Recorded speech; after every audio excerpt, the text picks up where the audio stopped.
Some days break with no sunrise, and they fade away without a sunset. We just waste you for a year and nothing will happen. This is one of those days. Hey guys, welcome back to my channel. My name is Ijoma, but you can call me IJ. Welcome to Sincerely IJ. If you're new to my channel, if this is the first time you're seeing this beautiful face, thank you for stopping by. Please don't make this your last stop. Make sure you go back and watch all my videos, and don't leave here without subscribing to my channel, liking this video, sharing my content with everybody. I am on the road to 1K, guys. It don't take now. Let's get to 1K. Ha, kilo shele. Me, I'm not happy. I'm not happy at all. But first of all, let me say this. There was a new movie on Netflix this week. And of course I was going to watch and do my review, and this is the first time I've said this is the first time I have been impressed and angry at the same time. So this movie titled Collision Course got people talking on Twitter, especially if you're Nigerian. Listen, if you're Nigerian and you watch this movie, you'll be triggered. I know this movie is not made for just Nigerian, otherwise it won't be on Netflix. But if you're Nigerian, you feel the impact more. This is a movie directed and produced and written and whatever by Bolanle Austin Peters. If you've not watched any of her movies, she did Man of God, and yes, she's exceptional. She's also really good. These days, I like the way the female directors and producers are just giving us back to back. I'm here for it. Collision Course is, like I said, it triggered me. First of all, I love Nigerians. Like, I am proud to be a Nigerian, super proud to be a Nigerian, but I hate Nigeria. I don't hate the people, I just hate the system, because the system keeps messing up and fucking up. I wish I could sit here and tell you guys that this movie was just an exaggeration, but sadly it's not. This is the everyday ordeal of the ordinary Nigerian in Nigeria. I don't know if you guys remember, in 2020 there was a protest against SARS. Now SARS is a unit in the police force in Nigeria, but they are very dangerous. They go around like doing things to people against their will, stopping people on the road, doing unnecessary things, and Nigerians got tired because these people are like armed robbers. Imagine, we always say police is your friend, police is your friend, police is your friend, but Nigerians do not feel safe with this SARS. So they've killed so many people. When they see you driving your car, they can stop you in the middle of nowhere, take your money, do whatever, even kill you. And Nigerians got tired in 2020 and said, you know what, enough is enough. So there was a protest, and it blew over. If you're Nigerian, Nigerians all over the world stood in solidarity with them. Like, it was crazy. At the end of the day, more lives were lost at the Lekki toll booth. So this movie, watching this movie brought back that kind of feeling, you know, because Collision Course, if you've not watched it, I don't want to spoil it, but so the movie is about a young man it's about two lives. On one side, it's about a young man who is into music. He's a lawyer, but he's into music. His passion is music, and he's trying to make it in life. But you know, as take be now, music, if you want to, in Nigeria, in Africa, if you want to do something that you are passionate about, the system will fuck you up. It will mess you, frustrate you and all that. Even though his father is rich, but what he really wants to do is music. Now he has a girlfriend who is heavily pregnant. That is one side. And on another hand, here is a policeman who has a family. He has a wife and 3 kids. Now they live in the police barracks, which looks very unkempt, which looks very, it looks like a dangerous place for a human being to live. And his wife is frustrated that we've been living here. We even lost one of our children from this place because they don't have insurance. Like, living there is a death trap.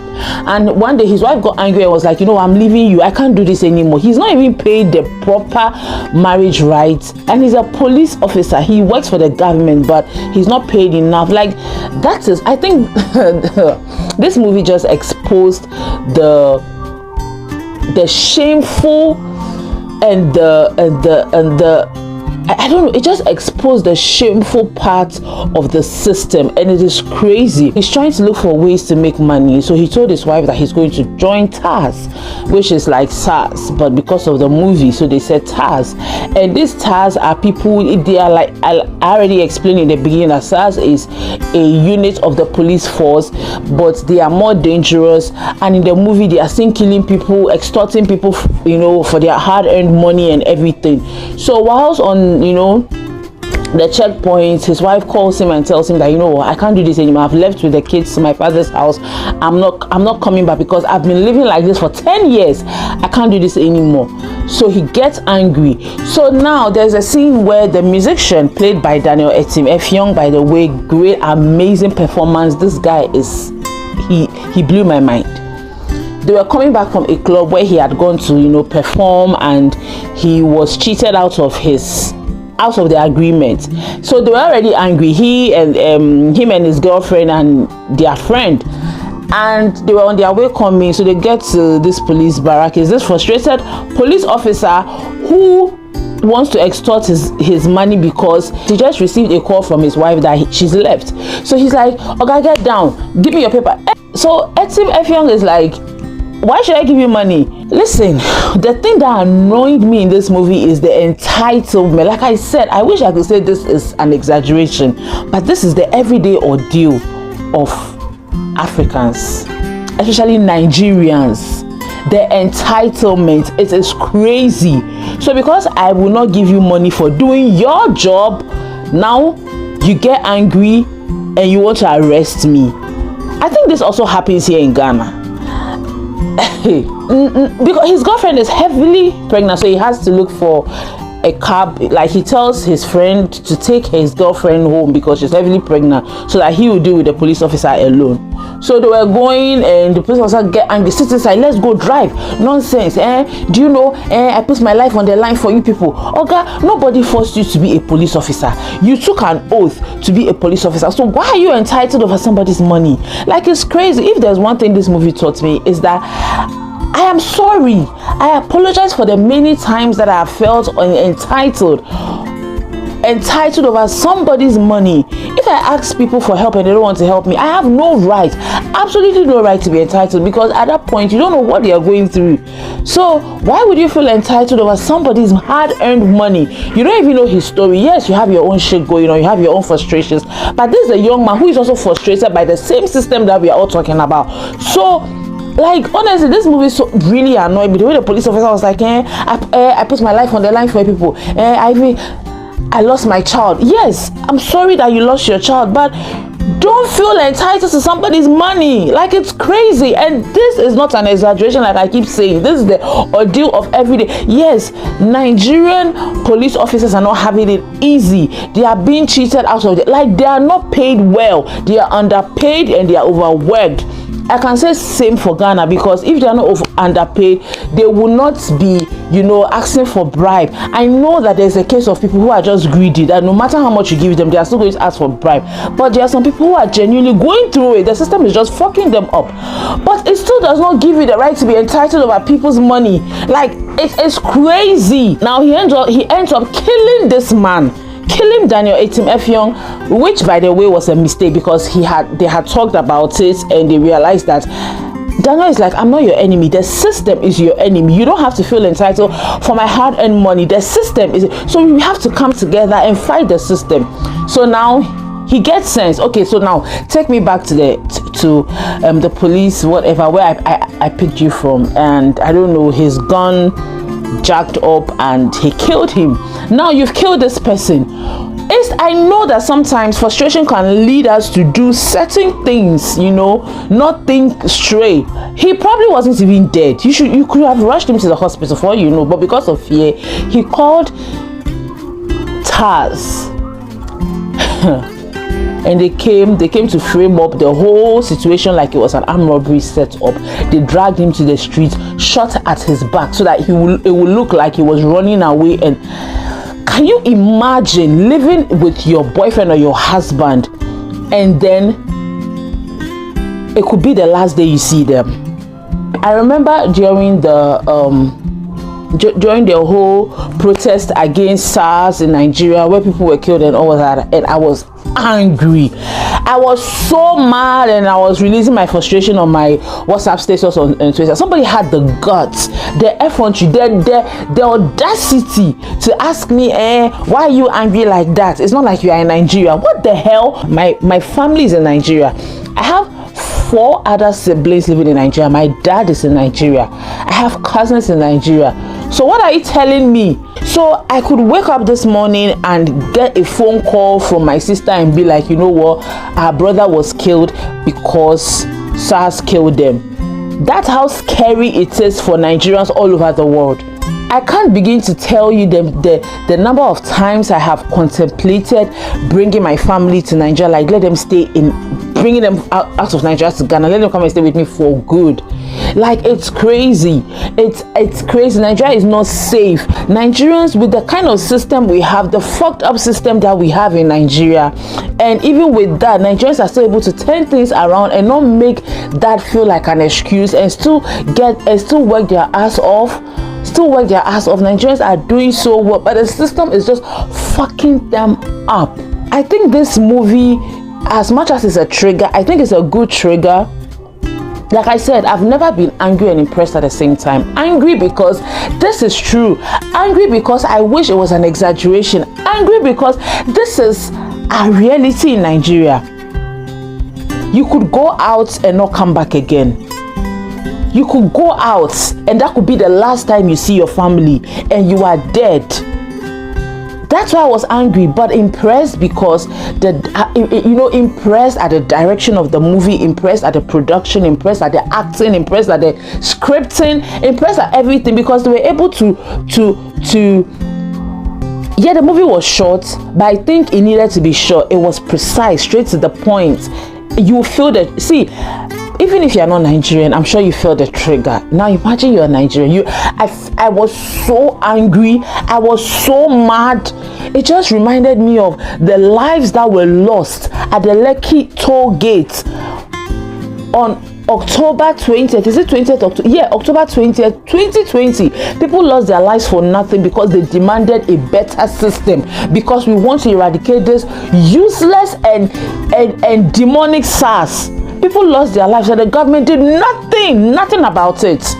This same government is the government that killed, because the soldiers would not have shot if they were not ordered to do that. Killed defenseless Nigerians. They were unarmed, just shot at them, killed them. Over 100 people. What am I even saying? So many people just killed them because they want what is right as Nigerians. Like, it's so crazy. This is an opportunity, a great reminder that as Nigerians are going into elections, please, Nigerians, vote wisely. I can't emphasize this enough. Nigerians, please vote wisely. Like, you're tired, just go to Twitter trends and just type collision course, and you will see that Nigerians are still angry. Nigerians are still mad. So I want to personally applaud Bolanle Austin Peters for bringing this movie to life. I think this movie came at the right time, especially when Nigerians are about to go to the polls. It's a reminder that Nigeria is a shithole. It is a shithole. And it's a reminder for us to vote wisely. I'm not saying us voting wisely is going to automatically change everything, but it's a step in the right direction. We can clearly see that this current government does not have Nigerians at heart. The people that are supposed to be protecting us are the people killing us. End SARS. End SARS. I don't know about you, but this movie is a 10 over 10. 5 stars. Because it told a very important story. It told, like, it's about time, you know. I know, yes, we like to talk about the lovey-dovey movies, the stories and all that, but somebody has to talk about the real stories. Somebody has to talk about the stories that will make us angry. I get mad at people who, in this dispensation of social media, they are just quiet. When you see an injustice going on, yes, there are some people who argue and be like, if you talk about it, it's not going to change anything. That's what you think. but there is a lot social media has done. Social media has contributed to the growth of so many things. Even though it's going to take a while, it might not happen in your time. It might happen in the next 2 generations. But the fact that you started a conversation, you talked about it, means that it started from somewhere, and it goes along. It's a step in the right direction. So please, let's not say, oh, me, I'm not into social media, I don't like talking on social media. Yes, you don't like talking on social media when it is a very important topic, you know, a topic about people dying at the hands of police officers. You have to talk about it. I'm not saying you should write a whole essay. Talk about it. Add your voice. Yes, exactly. Add your voice. If it's about rape, add your voice. That's how we make things work. Because in this day and age, social media is our weapon. Don't just sit there and say, oh, I'm not into social media. Yes, but add your voice. That's it. Okay guys, thank you so much for watching. I'm sorry if this movie review was all over the place. I am angry. I'm very sure this is the worst movie review I've done, because it wasn't even about the movie for me anymore at a point. I was just angry. So please make sure you leave your comments below. Tell me how you felt after watching Collision Course. If you're not Nigerian, I know you may also feel triggered in a way, because we are all Africans, and it's dehumanizing to see that our own brothers and sisters are going through that. So let me hear your thoughts on this. Shouts to the whole. I didn't even get to talk about the characters. Like I said, Etim Effiong, he's already a good actor. Bam Bam, this is the first time I watched Bam Bam. I think Bam Bam is a BB Niger star, and she killed it. The police officer, me, I was even angry. Twitter blocked me because of that. Twitter has locked my page for a week because I was so angry. I was so mad. Like, that's it. That's how great of an actor he is. Because I saw his picture on Twitter saying, guys, go and watch, and I was like, listen, I want to slap you. And Twitter locked my page. I know it's just a movie, but in the moment I was like very, very triggered. Thank you so much for watching. Like this video, share, do all the good stuff to it, and I'll be back again with another exciting episode of Sincerely IJ. Take care. Bye. Mwah.